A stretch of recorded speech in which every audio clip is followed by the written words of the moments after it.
Welcome back to another episode of the Don't Take Us Seriously podcast, where we like to talk all things sports. The Lakers, and they finally made their bid into the playoffs. But how they got there was ridiculous. Please remember to like, comment, and subscribe. We always like that, guys. We need that in order to keep this going, and that boosts up our numbers. But let's get right back to it. With the Lakers, they overcame the Timberwolves. This game was ugly. This game was not very, very good. It was entertaining, but it was a sloppy game. But the Lakers, they came from starting the season 2-10 to now they're the 7th seed. Before this trade, went down, which, ironically, they went from having no Minnesota players. Now they have a few Minnesota players on their team. They went from being the 13th seed. Yes, I said that right. The 13th seed out of 15 spots in the Western Conference. 13th seed to the 7th seed after the trade. The Lakers, they found a way to get it done, and in LeBron-esque fashion, he powered through. Now, I know my partner said that the Lakers overcame the Timberwolves, but I'd like to put this in a better term. The Timberwolves shot themselves in the foot and got slap happy at the wheel. Expeditiously. That's what really happened, right? Not only was Minnesota shorthanded, but Minnesota was firmly in control of the game for the first 3 quarters. Before I get into them being firmly in control of the game, let me just mention one more thing that kind of alludes to the whole situation that was the Lakers this season. They overcame Russell Westbrook somehow, some way. The saga, which is Russell, they overcame. And then somehow they even overcame LeBron missing 26 games and Anthony Davis missing 26 games. I don't know how they ended up getting into this situation. I mean, we know it was injuries that caused, those games missed, but somehow they were able to overcome this throughout it all. But in this game in particular, it was ugly. It was rough, man. Lakers couldn't hit shots when it mattered. Some very lackluster turnovers from the two super stupers. And all in all, man, it was just, I guess they pulled through when it mattered, but let's summarize it like this, right? Minnesota had no Rudy Gobert. They had an abysmal outing from their budding star in Anthony Edwards, who, to note, in 2 consecutive playoff appearances has not showed up for his team. And Minnesota was still firmly in control for a vast majority of the game. Now, granted, basketball is a game of runs, and that's all it takes to change the fate of your team or the tide of the game. But to be in control of the game from the tip-off all the way into the early portion of the 4th quarter and to choke away that game to a Lakers team that is choking and as a whole didn't have a good game to begin with. We can get into the specifics of it all. But let me make one thing clear, though, through it all. So Rudy Gobert, the reason he was out is because he decided to punch his own player, Kyle Anderson, and the last game of the regular season. For those of you who don't know who Rudy Gobert is, although he is a co-star to this team, his play doesn't always impact it that way. But defensively, he's supposed to be the anchor of this team. So, and to keep it into perspective, they traded equivalent of about 4, maybe 5 first-round picks and second-round picks to get Rudy Gobert last year. They need this guy. This is all of their assets. They have a lot of stock in this man. So to miss him for a potential bid into the playoffs, that's kind of pivotal. And then on top of that, you got the likes of what's his name again? Naz Reid as well. The backup big man, he just got hurt at the beginning of April. So, okay, you're missing your rotational big, and you're missing you're supposed to be locked down, big men in the middle. And then as well, you're missing probably your best defensive wing player, and Jaden McDaniels, who broke his hand punching a wall because he was mad at the other team. No, he was mad at frustration and cocoa butter because their team was playing terrible. So this is really odd that they don't have the depth, and then their team, they fall short when they need it most. Timberwolves are just showing immaturity just through and through. It's kind of a ridiculous situation, man, all in all, because it didn't have to be this hard for Minnesota. No. It really didn't. stupid shit on court, stupid shit off court. Then on top of that, just getting out hustled in the back end of the game that you're already firmly in control of. And all you had to do was keep doing the same thing that you were doing all game. Like the Lakers, literally, statistically speaking, up until the very last point of the game, the only thing they were ahead of was in rebounds because they was catching all the boards from their own fucking missed shots. Like, but seriously though, like it was almost like the Lakers couldn't hit when it mattered, or they couldn't close the lead. Foot in my mouth because I guess they closed the lead when it mattered. They did, but it's interesting that you mentioned that because you were saying that they couldn't find a way to do it. They couldn't find a way to stop them apparently either at times because Karl Anthony Towns and the Timberwolves were shooting almost 60% from the field at the end of the first half. They were bombs away. The only category that the Lakers stood a chance in was rebounding. That they were dominating and rebounding in points to the paint. But that was not enough. I mean, they couldn't stop anything, and that's what this team is supposed to be, is defensive. And in the first half, you couldn't tell. Honestly, bro, there's very solid backing to the fact that somebody said this earlier, and the Lakers probably don't win that game if Cat hadn't picked up his fourth foul. Because Buddy was on fire. Though Anthony Edwards played abysmal for a vast majority of the game, in OT, he kind of came on, and Mike Conley was lighting them boys. Yes. Honestly, it was an ugly game. It was abysmal because like I said, the Lakers played terrible for the most part. Minnesota choked the game away on the back end. 40 turnovers. I mean, that tells it right there for you. Like you said it earlier. It was an ugly game. And it was an ugly game because 40 turnovers does not mean pretty ball whipping around the court, open three. No, that means throw it out of bounds. That means throwing to other team, going the other way, transition points. It wasn't a game that was technically sound, if you will. It was a game where Dennis Schroeder, he came alive. He came alive towards the end of the third and into the fourth, and he played big. He made some big shots. He made the biggest shot where he's saying the ice is in his veins, doing the whole 9. Bronze on the other end, doing the same thing.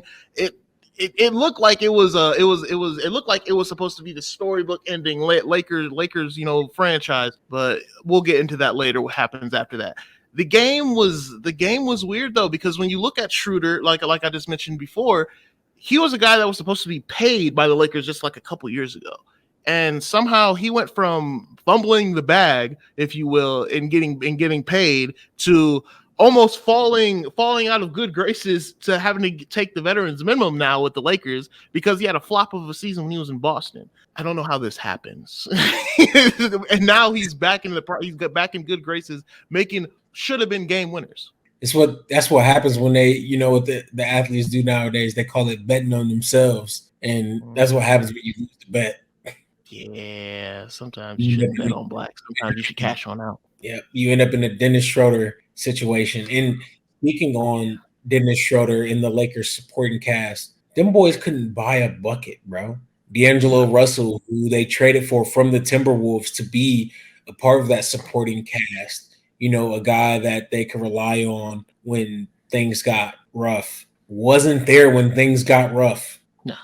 Rui Hachimura played a solid game, gave them exactly what was to be expected. Reeves, I guess. Yeah, he was all right. It was not his best game. Yeah, Schroeder was non-existent for a vast majority of the game. Hit a couple shots in the third, came alive in the fourth to, bring the Lakers back into it, and, key shots to tie the game and to win the game. All in all, man, just not overall impressive outing by LA or by Minnesota. Typical Lakers fashion, Mike Conley with the corner 3 to send the game into OT. Rough. Especially after the Lakers rallied from being down 15 points in the third quarter. They're storming back in the fourth quarter. Bron hits this big 3, to tie the game up at 95 all. And it's like, all right, it's looking like, pressure burst pipes. Timberwolves they're gonna fall. And then the play happens. Bron gets it on the right wing. He drives to the basket.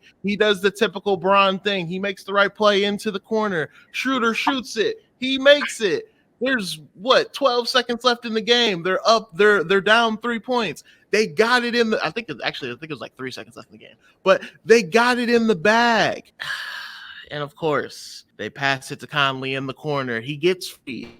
Anthony Davis closes out, and he does the wrong thing. He does what's rule number 1 in basketball when it comes to last second shots. What do you not do? You don't foul.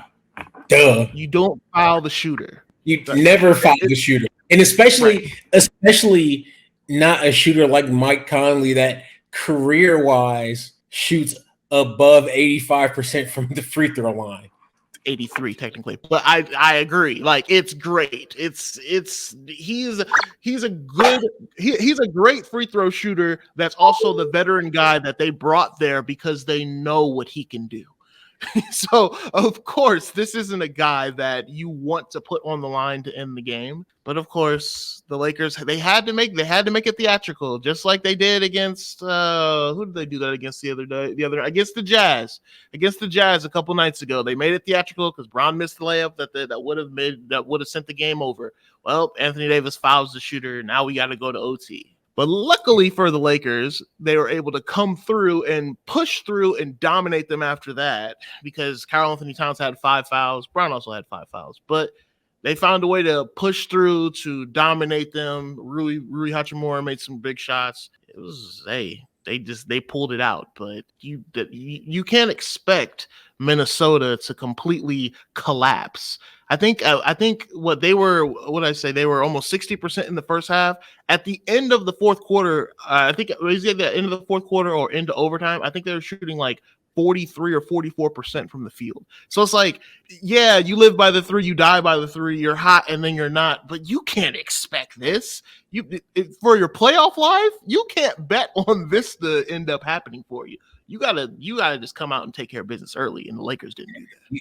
You also can't bet on your second best player or arguably your best player having a fucking Ben Simmons like performance in the playoffs. Just as much as I like Anthony Edwards and I think he's very talented, one of the generational guys of this era. He's given real Phillip Rivers vibes. Great in the regular season. But when it's back against the wall and his team needs him in the offs, right? Who are you? Right. Yeah. No, I get you. And then also on the flip side of it too, you can't have your possibly best player. You can't have your possibly best player and or second best player and Anthony Davis just making what Bron calls a brain fart moment. You can't have a brain fart moment. Like they go as you go. You can't have that moment and foul that shooter in that situation. You also can't have 5 turnovers in a winner. It's not win or go home, but a win or play a harder team situation. Like, it doesn't make sense. It genuinely just doesn't make sense. And the Lakers are at this point, man. All I can say is I know a lot of them Lakers fans that was at home had to perform some emergency CPR. Because there's no way any of y'all thought that after the way that game was going for a vast majority, 3/4 of it, that the Lakers were going to be able to pull this out. And listen, as an Ohioan and a broad supporter, I didn't think that they could pull it out. But, in natural, traditional LeBron James fashion, he did what he had to do. The Lakers showed up when it mattered. But with that being said, right, here we are. The Lakers into the next round, and they got to deal with Memphis. Who do you got? Well, I'm going to tell you right now who I'm picking. Because you said all them things about Homer. I'm going to be the true Homer here. I'm picking Team 330. I'm picking Team Bron all day. Lakers in 6. I'm not playing with these boys. I'm not playing with them. Bron's going to dissect what he needs to dissect. He's going to dial it in. He's going to get these boys playing the way they got to play in order to take this team out. John Morant's coming back from a hand injury. Jaren Jackson's still good. Dylan Brooks is a troll, so I'm not really fearful of him. He going to have to guard Bron, and he going to catch these fouls. And I need I need two players, two unexpected players from the Lakers, whether or not it's Austin Reeves, whether or not it's Malik Beasley, whether or not it's Dennis Schroeder, whether or not it's someone else. I don't know. It needs to be someone that's not Anthony Davis or LeBron James or even D'Angelo Russell. But D'Angelo Russell, I expect more from you. I need someone to come out bombs away and put this team away. Well, with that being said, y'all know who I'm taking. Give me them young bulls. Give me Memphis. Give me my favorite hoodlum in Ja Morant. Ja Morant is pound for pound the best player in this series. I don't care what you got to say about it. Give me Jaren Jackson. The Jaren Jackson and Anthony Davis matchup is one I'd love to see. Anthony Davis, soft as baby shit. Oh, okay. He is. Okay. See, he ain't. I'm not going to say he ain't, but you know what matchup I do like? I like the matchup of Anthony Davis against Jaren Jackson when there's no Steven Adams and there's no Brandon Clark. I like that matchup a lot. Oh, yes. Delicioso. Oh, yeah. I'm all here for it. That's fine. But barbecue chicken. Nah, dog. Nah. And honestly, bro, Memphis is just a better all-around basketball team than the Lakers are. Because if Bron or AD have a bad night, the Lakers are cooked. Flat out. Bron. I mean, I'm just saying it's not out of the realm of possibility. Statistically speaking, Bron and AD have to have at least 25 apiece every game for the Lakers to pull this out. Yeah. What you gonna rely on D'Angelo Russell, who could give you 7 or 30? You gonna rely on Dennis Schroeder, who bet on himself and lost? It's not a gambling problem, man. It's not his fault. Yeah.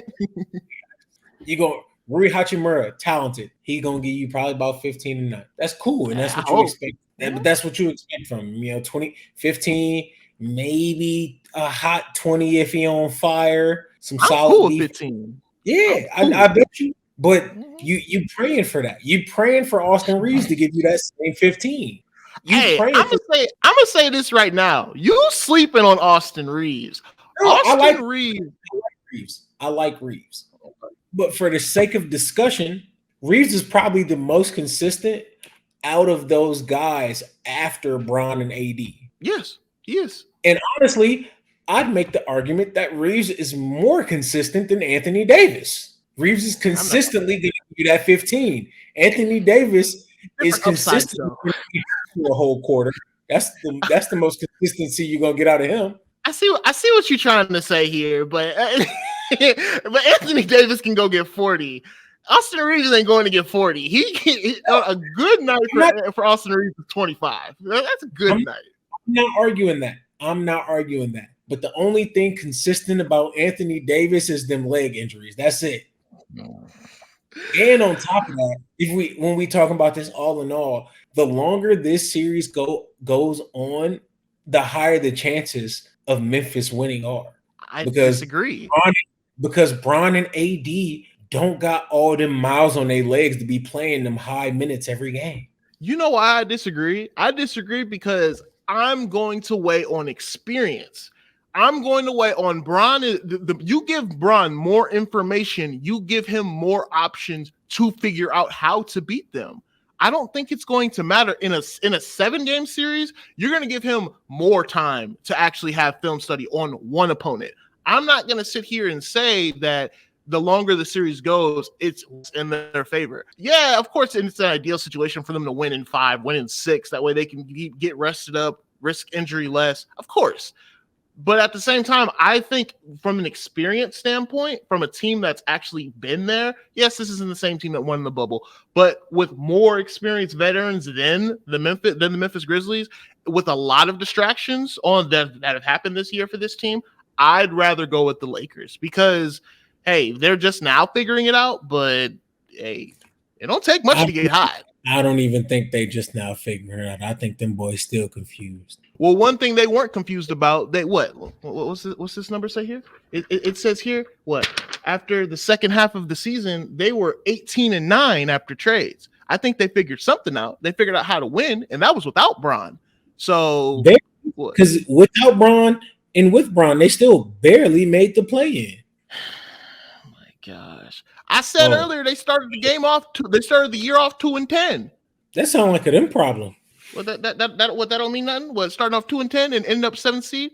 That's a successful season. He even posted about it. That's cute. And them boys with Bron and without Bron was on the cusp of being sent home. They were, but you know why? Because on the cusp of watching the game from the same place we was gonna watch it. But you know why that is, though, right? This year they've only actually played like a stretch of 5 games in a row. I think it's 5, maybe 6 times now this whole year. So to your point, yes, injuries have been a concern, but that doesn't mean that they had injuries in the past and then were able to rally a good streak together and they won the championship. So I don't think a puny Memphis team that are pretender bullies, and they got Mr. Dylan Brooks coming out with the slick back, looking like a pimp named Slickback out the Boondocks, and this isn't gonna work. These theatrics, you about to catch this shoulder work, and you're gonna have to see what you can do with old Big Bron. Big Bron coming to town now. You're not gonna be able to just bully him. Let me ask you a question. They're playing the same conference, right? So how do you think Memphis ended up the 2 seed, right? Winning games, right? That's what happened, right? It's part of it. You think that in scoring points, right? Scoring a lot of points, right? That's what they do. That's what Memphis does, right? What about the Lakers on the other hand? What do they do? The Lakers are barely win games they're supposed to win, lose games they're supposed to win, give up crazy points to guys that you're like, how? Like what? Come on. But you know man. why that happened this year? You can't be the Lakers team you're relying on, bro. You can't be relying on Anthony Davis's ankles. Ain't no way. All I'm getting at with this thing is the reason they lost so many games this year is because of the injuries. This is an 83 game season. We're tired of it. We don't need it anymore. It needs 65 games. You probably lessen the amount of injuries that are going to happen to these players. We know it. It's the humanity. Humanity is choosing greed over the better good for the betterment of the players because of the TV endorsement deals. We're not going to get into all that. But regardless, now they're healthy. They're not hurt anymore. And this team is effective when healthy. Can they score with Memphis? I agree with you. No, they cannot. They cannot. If both teams are clicking at the high potency of their offenses, I would say the Lakers probably top out about 125, maybe 130 points. I'd probably laying on like 120 points. And Memphis could go all the way up to 140, 145. They can fill it up, like no question. I think they even had 151 this year, but that's not the point. The team clearly can score points in bunches, but when you don't have the inside presence, and what happens to the game in the playoffs? The game slows down. Half-court offense means something. This ain't the NCAA tournament. It ain't just guard play running, gunning up and down the court. So when the game slows down and they don't have bigs, Anthony Davis needs to feast. He better average 30 and 15 this series. He does that, they can win. That's what you're relying on, though. That's what you're telling me. You're relying on the most inconsistent talent that we've seen in a minute. Like Anthony Davis easily has the potential to be one of the greatest bigs we've ever seen. And Anthony Davis has continued to let us down as basketball fans. And you think that now all of a sudden Anthony Davis is about to show. Wait, I'm not done. And not only are you relying on Anthony Davis to show up, but you're relying on the most inconsistent supporting cast in the league in the Lakers. And let's not forget that the Lakers just a night ago almost choked the fuck out of a game to a significantly worse team. And you think that they just gonna show up in Memphis with they big britches on, and all of a sudden they're the baddest motherfuckers in the Western Conference? I'm not saying that they're about to make it to the finals. I'm not gonna sit here and call that out. I'm not picking that. But I do think that, like I said before, Memphis is distracted. They've had the John Morant saga that went on with the whole gun thing. They had the whole thing with Dylan Brooks and the Draymond Green thing going on. They've had injuries to their bigs. You've got a lot of things going on. You've got an unproven coach. You've got a turnaround in your roster from the offseason to now. Yes, they've played well to this point, second seed. It doesn't always, it just doesn't seem like it's their year. I'm just going to be honest. It doesn't. It seems like there's too much going on and not enough central focus. And they want to be gangsters so bad, especially Ja, the leader of the pack. they want to be these bad boy Pistons wannabes. Man, y'all not the Grindhouse Grizzlies. Y'all the TikToking Grizzlies. I'm just gonna call it like I see it. This team is a team of young boys that are trying to find their way into the league, and they're having fun while doing it, which is fine. But that doesn't always mean championships. That doesn't mean that you always win against teams that you should beat. So, what you want to bet on it? No, we're not there yet. No, I got more. I got more guns for you. I got more ammo to shoot at you. Okay. Because let me hear. Let me hear it. I'm waiting. Okay. So let me just get into this a little bit more from the side of LeBron and the side of Memphis collapsing. So Memphis has been doing this whole thing throughout the year where they jump out on teams and they figure out ways to just make it work. And they play hard, they run up and down, they do what they got to do, they score in bunches, and that's fine.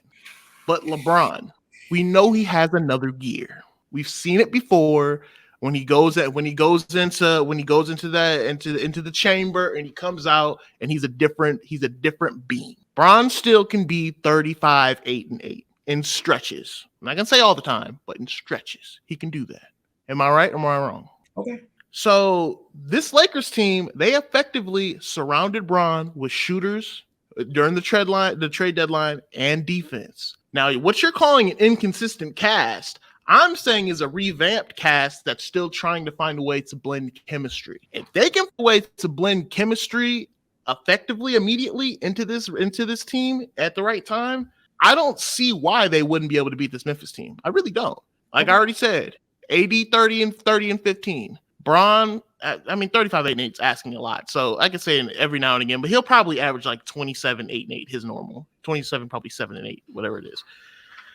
But in a 7-game series, LeBron just too good, man. He is. You done? You done or you done? Let me know when you're ready.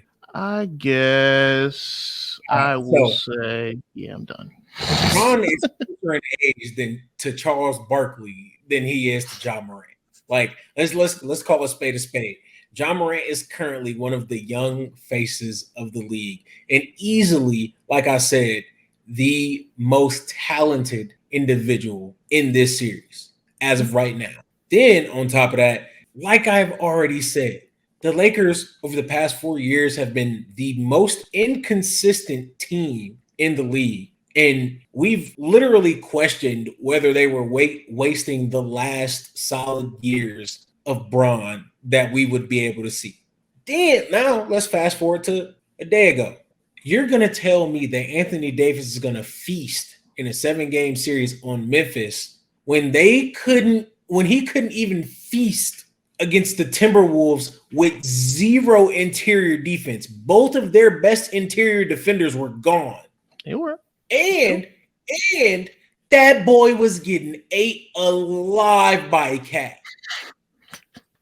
He was getting absolutely disrespected. And on the reverse, he wasn't putting in that much work. That's the man you telling me you relying on in a 7-game series against Memphis. That's who you counting on. You got it. Listen, bro. I had some words, but I'm not gonna say them because it was probably extremely inappropriate. But you know my normal terminology, so you know where I'm going here. You high as a motherfucker. What you think? And as much as the playoff game slows down, the pace of basketball that Memphis plays, the Lakers can't keep up with it. The Lakers cannot keep up with it. The lack of chemistry that LA has versus the extreme chemistry that Memphis has been playing with all season with Ja on the court or without him. The Lakers are not prepared for this matchup, bro. And just in terms of youth, Memphis has the advantage. Because like I said, Memphis is not a fairly injury-prone team. Yes, they're missing their bigs, which I think will prevent them from going too deep in the playoffs this season. But as far as making it through the next round, like I said, if Anthony Davis could not bully Minnesota with no bigs, at least Memphis got Jaren Jackson. At least they got Jaren Jackson. I'm gonna tell you this right now. If Cat was feasting on that boy Ant like that, Jaren Jackson having 30, bro. You being real disrespectful on this day. Don't get me wrong. Cat phenomenal. Cat is, especially when it comes to playoff time. If Cat was on any other team right now, he might still be in the playoffs. Jaren Jackson about to have a field day with that boy Anthony Davis.